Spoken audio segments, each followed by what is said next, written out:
अस्सलाम वालेकुम स्टूडेंट्स, मैं माजिद अली, आपका कंप्यूटर टीचर। तो आज के इसके वेलकम टू पेड कोर्स में आपको खुशामदीद करता हूँ और दोबारा से इसी पिक्चर के कॉन्सेप्ट को मज़ीद थोड़ा सा काम को लेके आगे बढ़ते हैं। मैंने लास्ट टाइम आपको वीडियो में बताया कि यहाँ पर अगर पिक्चर लोड करनी है तो कैसे लोड की जाती है। आज उसके थोड़ी सी मज़ीद कुछ एडवांस किस्म के आपको कॉन्सेप्ट समझाने की कोशिश करूँगा जो आपके काफ़ी काम आएंगे वक्त आने के ऊपर। तो देखते हैं जी वो क्या ऐसे कॉन्सेप्ट है। यहाँ पे हमने पिक्चर लोड कर रहे थे तो हमने बटन पे जाके कुछ कोडिंग लिखी थी ताकि हम पिक्चर को कर सके लोड। हमने कहा था जी, मैं कोडिंग थोड़ी जूम कर देता हूँ। पिछले लेक्चर में मैंने आपको ये क्लियर किया है, इसलिए मैं जस्ट एक कोडिंग लिखूँगा picture1.picture और इसके बाद हमने कहा जी इज इक्वल टू लोड करना है आपने किस चीज़ को जी, पिक्चर को ही। और यहाँ पर ब्रैकेट में इन्वर्टेड कोमा में रहते हुए हम लोगों ने अपने उस पिक्चर के पाथ को किया था सेव। ये मेरे पास डेस्कटॉप एक पिक्चर है, थोड़ी जूम कर लेता हूँ ज़्यादा सारा। इसे हमने कहा था कि ओपन विद करके हमने एक्सप्लोरर पे जाना है और यहाँ से इसका पाथ कॉपी कर लेना है। तो ये हमने पाथ कर लिया कॉपी, पिछला भी रिवाइज हो जाएगा और आज का नया कॉन्सेप्ट भी समझ आ जाएगा आपको। लोड करके क्लिक करके देखते हैं पिक्चर लोड हो रही है, मतलब ये अपना काम तो हो गया ओके। यहाँ तक हमने काम सीखा था लास्ट लेक्चर में। आज के लेक्चर में ऐसा क्या नया काम होने वाला है जो इसको हम समझ सकते हैं चीज़ को। तो आज के लेक्चर में समझने वाली बात ये है सिर्फ, अब ये मैंने एक प्रोजेक्ट बनाया, इसे मैं सेव करता हूँ फाइल मेन्यू में जाके। ये होता है सेव प्रोजेक्ट एज, इसको मैं डेस्कटॉप पे कर रहा हूँ सेव और नाम इसका लिख देता हूँ प्रोजेक्ट पिक्चर प्रोजेक्ट। आप कुछ भी नाम लिखिएगा, इसे सेव कर रहा हूँ मैं।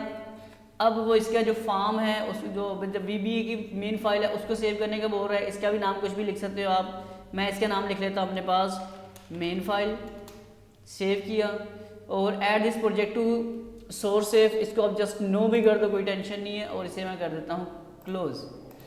तो यहाँ पर अगर आप देखो तो क्या क्या बना हुआ है, एक मेन फाइल बनी हुई है ये डेस्कटॉप पे, एक ये एक्स्ट्रा फाइल बनी है, एक हमारा मेन जो फॉर्म था वो आ गया और ये अपना आ गया प्रोजेक्ट। मैं इसको डबल क्लिक करके दिखाता हूँ आप लोग, रन किया तभी ये प्रॉपर काम कर रहा है और ये अपना पूरा प्रोजेक्ट और इसमें सारे के सारे फॉर्म शाम हर चीज़ आ रही होती है। इसको लोड करोगे तब भी काम करोगे तो काम करना शुरू कर रहे। अब हुआ ये, मैंने प्रोजेक्ट ये वाला बना दिया, मैंने एक सॉफ्टवेयर बना के दिया सपोज आपको। मैं जो यूज़ करता हूँ मैं डेस्कटॉप पे रख के यूज़ करता हूँ। अब आप जो यूज़ करते हो आप उसे डेस्कटॉप पे रख के नहीं यूज़ करते।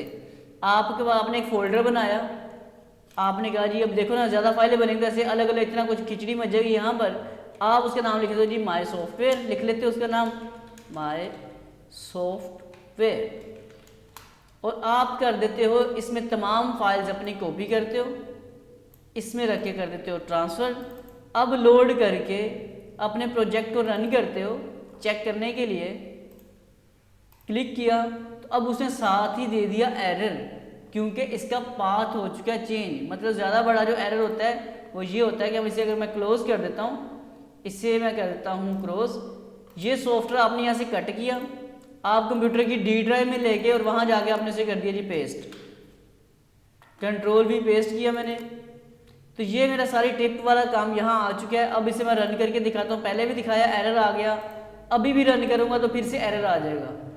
तो डेफिनेटली हमें नहीं आइडिया कि हमारा जो क्लाइंट है वो, जैसे मैंने डेस्कटॉप पे रख के तस्वीर रख के सारा डिज़ाइन करके दिया सॉफ्टवेयर, वो भी डेस्कटॉप पे रखेगा। मैं अगर D में रखता हूँ वो जाके E ड्राइव में रख लेता है तो फिर बड़ा मसला बन जाता है। तो ऐसे मामला से, ऐसी टेंशन से क्लाइंट को और अपने आप को सेव रखने के लिए टिप है अपने पास आज की। मैं इस फॉर्म को डबल क्लिक कर रहा हूँ, यहाँ से लोड वाले में जाकर जो पाथ आपने सेट किया था, आपने इस इन्वर्टेड कोमा से पहले, और जूम कर रहा हूँ, इन्वर्टेड कोमा से पहले सिर्फ इतना काम लिखना है APP पाथ। इतना काम कहने के बाद आपने बीच में लगा देना है एंड का साइन और जो आगे पाथ ये C ड्राइव वाला ये सारा उड़ा देना है, यहाँ तक अरेज के, लेकिन एक स्लैश और आपकी पिक्चर का जो भी नाम है वो लगा देना लाजमी तौर पर। अभी भी मैं नीचे क्लिक करूंगा एरर बन जाएगा, रेड कलर का एरर है और आपको बता रहा है कि एक्सपेक्टेड लिस्ट सेपरेटर और कंपाइल एरर आपका आ रहा है ये वाला। तो इस कंपाइल एरर का मतलब क्या, थोड़ी कोडिंग सारा व्यू दिखाता हूँ। ये तो ये कंपाइल हमारे पास आ रहा है, अभी भी एरर, हालांकि कोडिंग मेरी 100% ठीक है फिर भी एरर आ रहा है। तो एरर का मतलब है कि वो कहता है सेपरेटर। तो आपने यहाँ जो दिया है स्पेस, पाथ के बाद स्पेस देनी, यहाँ पर एक स्पेस दोगे, अगले वाली स्पेस उसने ऑटोमेटिक आपको सेट करके दे दी। अब इसी क्लोज किया मैंने, इसे भी क्लोज कर देता हूँ, इसे भी क्लोज किया, कंट्रोल एस करके सेव कर लिया इसको, ये शॉर्ट की आपको नज़र आ गई होगी।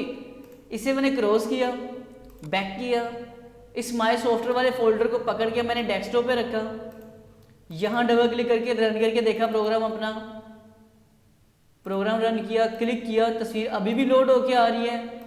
मैं इसी फोल्डर को इस बार कट कर लेता हूँ, इसे पहले ब्लैक करता हूँ, बैक करता हूँ, कट किया और कंप्यूटर के माय डॉक्यूमेंट्स में जाके इसे पेस्ट कर दिया जी। यहाँ पे डबल क्लिक करके इस बार प्रोजेक्ट को रन करके देखा अपने पास,